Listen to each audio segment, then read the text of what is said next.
આજનો દિવસ એટલે 12 મહિનાની અંદર આપણે ત્યાં આગળ દર સુદ પૂનમ આવે છે, એમાં આજે મહા મહિનાની માઘી પૂનમનો પવિત્ર દિવસ છે. અક્ષર બ્રહ્મ સ્વયં પોતે પૂર્ણિમાના દિવસે પ્રગટ થયા. એટલે આપણી 12 મહિનાની દરેક પૂનમ અક્ષર પૂર્ણિમા તરીકે આપણે બધાએ એ પૂનમનો લાભ લઈએ છીએ. ગઈકાલના દિવસની અંદર ગઢડા પ્રથમ પ્રકરણના 55મા વચનામૃતની અંદર ભજન સ્મરણ અને વર્તમાનના દ્રઢાવના શીર્ષક ઉપર જ આપણે થોડીક ચર્ચા કરી હતી. તો હવે આગળ આજે આપણે એમાં વિશેષ કરીને જઈએ તો મહારાજ પોતે સભાની અંદર પરમહંસોની પાસે રજૂઆત કરી કે પ્રશ્ન ઉત્તર કરો. જ્યારે આપણે સત્સંગની અંદર આધ્યાત્મિક માર્ગની અંદર આવ્યા છીએ ત્યારે આપણા પોતાના આંતરિક સત્સંગના વિકાસ માટે ગોષ્ઠીના સ્વરૂપની અંદર પ્રશ્ન ઉત્તર જો થતા હોય તો આપણને કોઈ પ્રશ્ન પૂછે અને આવડે નહીં અથવા તો યાદ ન આવે અને પછી બીજો કોઈ હરિભક્ત કે સંત પોતે ઉત્તર કરે એટલે તરત જ આપણને એ કાયમ માટે યાદ રહી જાય. આ પ્રશ્ન ઉત્તરની બહુ જ જબરી મજા છે, કારણ કે આપણા વિચારો ગમે ત્યાં ગમે તે રીતે ભટકતા હોય, પણ પ્રશ્ન ઉત્તરની અંદર જો આપણને ન આવડે પણ બીજો કોઈ બોલે તો એ આપણને સહેજે સ્મૃતિ પટ ઉપર આવી જાય અને લાંબા સમય સુધી આપણને એ યાદ રહે. અને એટલા જ માટે યોગીજી મહારાજ પણ જ્યારે ગોંડલના શુભ મંડપની અંદર બિરાજમાન હોય, સદગુરુ સંત સ્વામી જેવા એક વડીલ સંત પણ સાથે બિરાજમાન હોય, એક બાજુ બાલમુકુંદ સ્વામી બેઠા હોય અને આ બાજુ સામે જોઈએ તો મોહનભાઈ બગડ, કાનજીભાઈ સોની, હકા બાપુ, આ બધા જ હરિભક્તો પણ, દાજી બાપુ, એવા બધા હરિભક્તો પણ જ્ઞાની. અને યોગી બાપા ઢોલિયા ઉપર બેઠા હોય ત્યારે બાપા કે હરે પ્રશ્ન ઉત્તર કરો, કાંઈ પણ હોય તો પૂછો સંત સ્વામીને. એટલે એમ બાપા પણ પોતે આવી ગોષ્ઠી કરાવતા, કારણ કે ગોષ્ઠી વડે કરીને જ આપણને જેમ છે તેમ સાંપ્રદાયિક જ્ઞાન આપણને પ્રાપ્ત થાય છે. અમે લોકો જ્યારે શરૂઆતની અંદર સારંગપુરમાં ભણતા હતા અને તે વખતના સમયની અંદર શરૂમાં સત્સંગ શિક્ષણ પરીક્ષાની શરૂઆત થયેલ એ જ પહેલા જ વર્ષની અંદર અમને બધાને પ્રારંભ પરીક્ષા આપવાની હતી. ત્યારે વાંચી તો લઈએ પણ અમે સામે પ્રશ્ન પૂછીએ, પૂર્વાપર સંબંધ આપીને સમજાવો. જેમ કે મને શાસ્ત્રી યજ્ઞ પુરુષ દાસની કથા વાર્તા તો સાકરના ટુકડા જેવી લાગે છે. આવી રીતે આપણને પૂછે એટલે આ ક્યાં આગળ કહેવાયું, ક્યારે કહેવાયું, આવું કોણ બોલ્યું, કોને કીધું, આ બધું જ એક વાક્યની અંદરથી આપણને જો યાદ રહ્યું હોય તો બોલીએ, નહીંતર 2-3 સંતો બેઠા હોય તો એમાંથી બોલે અને પછી કાયમ માટે આપણને યાદ રહી જાય. એટલે એટલા માટે આધ્યાત્મિક માર્ગની અંદર પરિપ્રશ્નેન કે આપણને જ્યારે પણ કંઈ પણ હોય ત્યારે પ્રશ્ન પૂછીને જીવનની અંદર તેનું સમાધાન જરૂર મેળવવું. ભણતો વિદ્યાર્થી ભણે છે ને એને ગણિતની અંદર કંઈક સમજ ઓછી પડે છે તો એમનામ બેસી રહેવાથી કોઈ ફાયદો નહીં.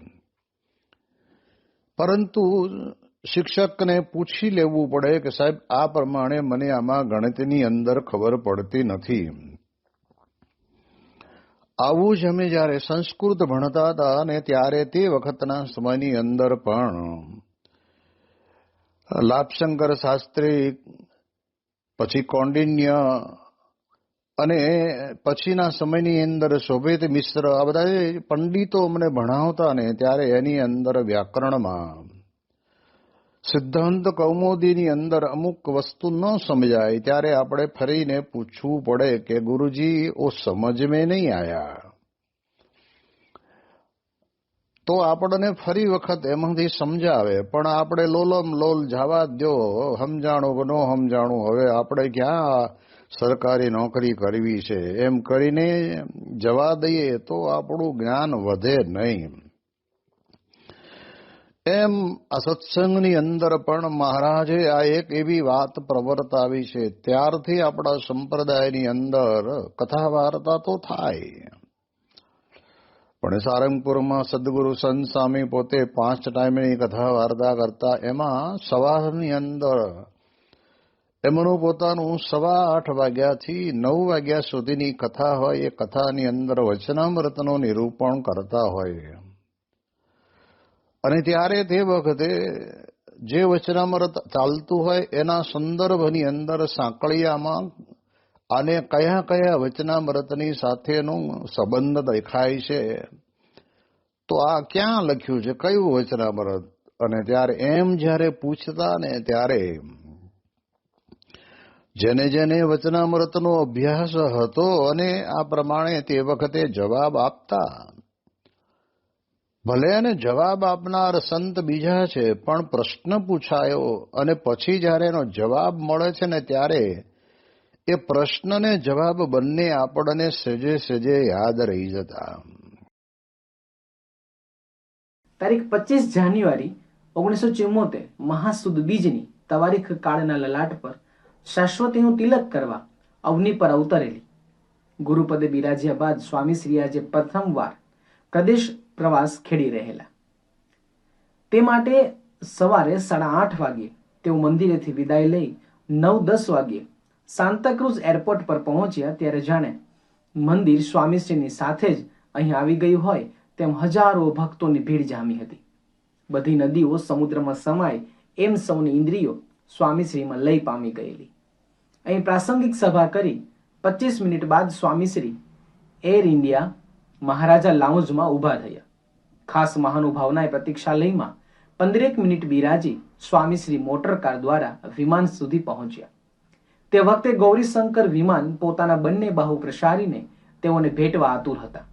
સન 1970માં આ જ વિમાન યોગીજી મહારાજને લઈને ઉપડેલું. આજે ફરીવાર સત્પુરુષના સાનિધ્યનું સદભાગ્ય સાંપડતા તે ઊભા ઊભા પણ ઘણો કલશોર મચાવી રહેલું.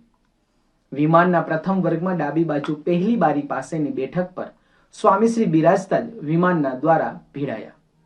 તેથી એરપોર્ટની અગાસીમાંથી સ્વામીશ્રીને નિરખી રહેલા સંતો ભક્તોના હૈયા પણ ભીસાયા. 10:10 વાગ્યે ગમનપથ તરફ ગતિ શરૂ કરી વિમાને થોડી વારમાં તો ઝડપ વધારી. સડસડાટ દોડવા માંડેલા વિમાનની ગતિએ જ પેલા દર્શનાર્થી સંતો ભક્તોના હૈયા ધડકવા લાગ્યા. 10:15 વાગ્યે વિમાન ધરતી પરથી અધ્ધર થયું ત્યારે તો સંતો ભક્તોના શ્વાસ અધ્ધર થઈ ગયા. વિમાન આકાશમાં અલોપ થયું ત્યાં સુધી સૌ મોં વકાસતા તેને જોઈ રહ્યા.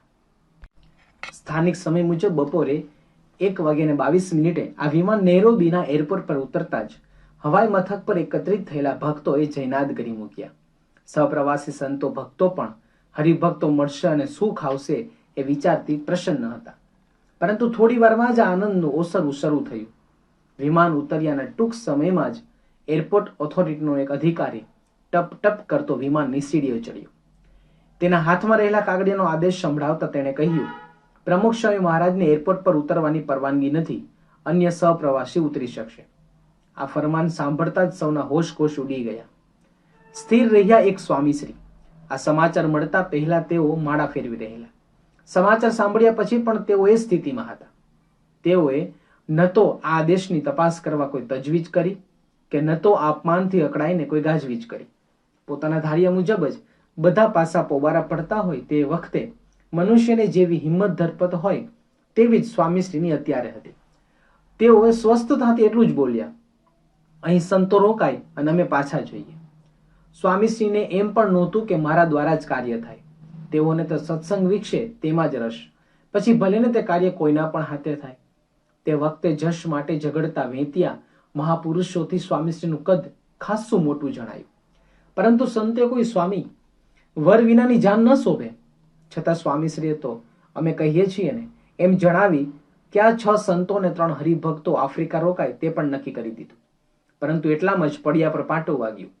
સ્વામીશ્રી સહિત કોઈ નહીં ઉતરી શકે તેવું ફરમાન આવ્યું. કસ્ટમમાં ગયેલો સામાન પણ પાછો મોકલી દેવાયો. સ્વાગત સમિતિના 6-7 સભ્યો પણ વિમાનની નજીક ફરકી ન શક્યા. સ્વાગત માટે ઉભેલા હરિભક્તોના હાર કરમાઈ ગયા, ચહેરા ચીમડાઈ ગયા, અંતર ઉજળાઈ ગયા. 5 ભક્તો તો આઘાતથી બેભાન થઈને ઢળી પડ્યા. સ્વામીશ્રી પાસે આવવામાં સફળ થયેલા શ્રી વિનયકાંત તથા શ્રી ભોજાણીએ આંખમાં આંસુ સાથે પ્રાર્થના વહાવી કે ભૂલ થઈ હો તો માફ કરજો. પછીના શબ્દો તો આંસુના પ્રવાહમાં જ ડૂબી ગયા. કોઈને સમજાતું નહોતું કે શું ઘટનાક્રમ ચાલી રહ્યું છે. સંતોએ એર ઇન્ડિયાના અધિકારી દ્વારા ટેલિફોન કરાવી જોયો, પણ કોઈ કારીફ આવી નહીં. કંઈક ગેરસમજને કારણે પડેલી મડાગાંઠ ખુલી નહીં અને સાંજે 4:15 વાગે વિમાન ભારત પરત ફરવા માટે સજ્જ થઈ ગયું. વળતી ખેપના પ્રવાસીઓ ગોઠવાઈ ગયા. વિમાન આગળથી નિશાની હટી જતા તે રનવે પર દોડવા લાગ્યું અને થોડી વારમાં તો આકાશમાં ઓગળી ગયું. તે વખતે પણ સ્વામીશ્રીના કર્કમળમાં માળા ફરી રહેલી. તેઓ ભજન કરતા કરતા ઉતર્યા હતા અને ભજન કરતા કરતા જોડ્યા. પરિસ્થિતિથી પરેશાન થયા વિના, વિપત્તિથી વિપલિત થયા વિના, અપમાનથી અકળાયા વિના હવે કોઈને પૂછવાનું રહ્યું નહોતું કે કિમ તદ બ્રહ્મ, એ બ્રહ્મ કેવું છે. હવે તો સ્વામીશ્રી સાથે આંગળી ચીંધીની બાળક બુઢા સૌ નિધડકપણે કહી શકે એમ હતા. એસા બ્રાહ્મી સ્થિતિ, આ છે બ્રાહ્મી સ્થિતિ. ગીતાના શ્લોક આ લોકમાં સ્વામીશ્રી દ્વારા ફરી રહેલા.